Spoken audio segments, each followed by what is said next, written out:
दूसरे अध्याय के 66वें श्लोक में, नास्ति बुद्धिरयुक्तस्य न चायुक्तस्य भावना न चाभावयतः शांतिरशांतस्य कुतः सुखम।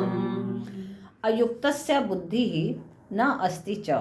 भगवान कह रहे हैं जिसके मन इंद्रियां संयमित नहीं होते, ये 6 चीजें ना हमारे पास, 5 इंद्रिय और 1 मन। पहले भगवान ने क्या कहा था कि कछुए की तरह अपनी इंद्रिय और मन को अपने अंदर कर लो, अपने बस में कर लो। जैसे कछुआ क्या करता है, चारों हाथ पैर और 1 पूंछ 1 मुंह सबको अंदर कर लेता है, लकड़ी लकड़ी खाली देखती चुपचाप बैठ जाता है, तो एकदम स्थिर हो जाता है।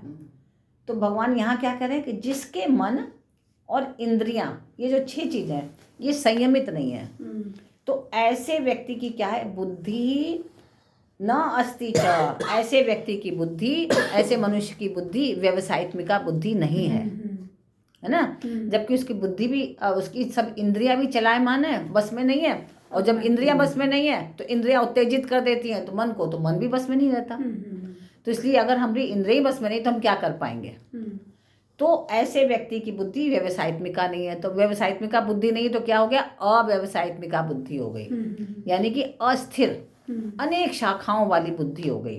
तो फिर क्या हो गया, अयुक्तस्य भावना न अभावयतः, कि व्यवसायित्मिका बुद्धि न होने से उस अयुक्त मनुष्य में, जिसकी अव्यवसायित्मिका बुद्धि है, भावना न अभावयतः, यानी निष्काम भाव अथवा कर्तव्य परायण भाव नहीं होता।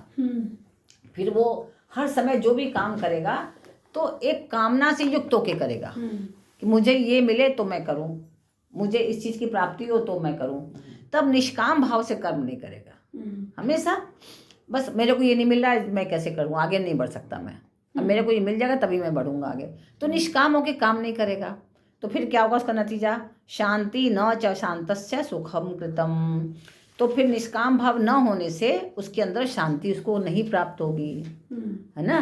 क्योंकि भाई क्यों उद्वेग क्यों होता है हमारे मन में, क्रोध क्यों आता है, क्योंकि जब हमारी इच्छा पूरी नहीं होती, जब हम आसक्ति से युक्त होकर कार्य करते हैं और वो काम हमारा पूरा नहीं होता, तो क्या होता है, क्रोध आता है कि हमने इतनी मेहनत करी, फिर भी बच्चे कहते हैं ना कई बार, इतनी मेहनत कर रहे हैं फिर भी मेरा काम पूरा नहीं हो रहा है।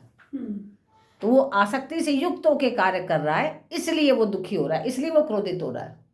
और अगर आसक्ति रहित होकर कार्य करे, पूरा पूरा ध्यान उसी पे दे, आसक्त ना हो। आसक्त होने से व्यवसायित्मिका बुद्धि की जगह अव्यवसायित्मिका बुद्धि हो जाएगी, क्योंकि हमारी, क्योंकि जो हम काम कर रहे हैं, हम फिर तो काम पे जितना ध्यान देंगे उससे ज़्यादा ध्यान हमारी उसकी शाखाओं पर जाएगा। अगर ऐसा हुआ तो क्या हुआ, ऐसा होगा तो क्या होगा, फिर उसकी शाखा और निकलती जाएगी, है ना। तो वो स्थिरता समाप्त हो जाएगी, व्यवसायित्मिका बुद्धि नहीं रहेगी। और जब व्यवसायित्मिका बुद्धि नहीं रहेगी तब हमें क्या होगा, सफलता नहीं मिलेगी। और सफलता नहीं प्राप्ति होगी तो क्या होगा, शांति न च, फिर हमें शांति नहीं प्राप्ति होगी।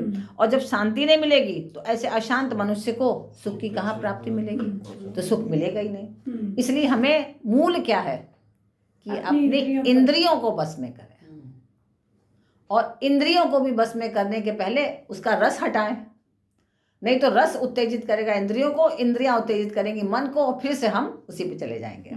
जैसे एक छोटी सी आप लोग को कहानी और सुनाते हैं। एक बहुत बड़े सन्यासी थे और उनके बहुत सारे शिष्य थे। तो उनकी जब मृत्यु का समय पास आया तो उन्होंने कहा कि अब मेरी मृत्यु का समय समीप आ गया है, तो अब मैं आज जो है 12 बजे करीब मृत्यु को प्राप्त होऊंगा। तो इस समय आप लोग यहाँ सब लोग बैठिए, एक पेड़ के नीचे बैठे थे, और मैं जा रहा हूँ गंगा में और डुबकी लगाऊंगा, वहीं पर फिर अपने ब्रह्मरंध्र से यहाँ से मेरी आत्मा निकल जाएगी, प्रभु में लीन हो जाएगी। तो वो लोग बोले बहुत अच्छी बात है गुरुदेव। तो बोले आप सब लोग यहीं पर रहना, है ना, यहीं रह के मेरी आत्मा जब जाएगी ऊपर से तो देखना आप लोग। तो बोले, क्योंकि वो सब भी बहुत पहुँचे हुए थे शिष्य भी उनके। तो बोले ठीक है। तो वो लोग जो है सब अपना ध्यान लगा के बैठे बैठे, गुरुदेव निकल गए कि हम जा रहे हैं भाई गंगा स्नान करने, और इतने टाइम बता दिया, इतने बजे हमारी आत्मा निकलेगी। बोले ठीक है। तो अब वो निकले जब, तो जो गुरुदेव ने टाइम दिया था सब देख रहे थे, कुछ दिखा ही नहीं, भाई गुरु कहाँ अटक गए हमारे, वो तो कहीं दिख ही नहीं रहे, कहाँ चले गए गुरुदेव हमारे। तो बहुत देर हो गई, टाइम भी ज़्यादा हो गया। तब सब शिष्यों ने, जो सीनियर शिष्य था उनका, उनसे कहा कि भाई आप चलिए देखिए चल के हम लोग देखा जाए गुरु कहाँ हमारे अटक गए, दिख ही नहीं रहे, कहीं उनके हाथ में नहीं दिखे चलते जाते हुए। तो लोगों ने बोला चलो देखें, टाइम बहुत ज़्यादा हो गया, जितना टाइम दे रहा उससे आधा घंटा भी ज़्यादा हो गया। तो सब लोग निकले तो देखा एक बेर का बहुत बड़ा पेड़ था। तो पेड़ के पास वो खड़े हो गए सब। उनको कुछ जो उनके जो परम शिष्य था ना, जो बहुत ज्ञानी था, तो उसको कुछ ऐसा आभास हुआ कि कुछ ऐसा लग रहा है कि कहीं गुरु हमारे यहीं आसपास हैं। तो बेर के पास खड़े होकर ध्यान लगा के उसने बैठा, ध्यान लगाया तो देखा क्या कि वो जो पेड़ है बेर का, उसमें एक बेर के अंदर कीड़े के रूप में गुरु बैठे हुए हैं। तो आंख बंद करके बोला, अरे गुरुदेव आप यहाँ कैसे, इतनी दिव्य आत्मा और उसके अंदर, अभी मैं आपको मुक्ति दिलाता हूँ, इससे बेर तोड़ करके मारता हूँ। अरे मैं कितना रस का आनंद ले रहा हूँ, मेरे को मारना मत, मेरे को इसी में आनंदित होने दे। बोले अरे गुरुदेव, बोले अरे जब कहते आपने तो कहा था कि मैं 5 मिनट में वहाँ पहुँच जाऊँगा, हम लोग इतनी देर से देख रहे थे। कहते मैं जब इधर से मैं गुजरा तो बेर का पेड़ पड़ा, और सन्यासियों को बेर खाना मना होता है। तो कहता मैंने बचपन से कभी बेर ही नहीं खाया था, बेर का मन बड़ा था मेरा खाने का, उसके रस में डूब गया।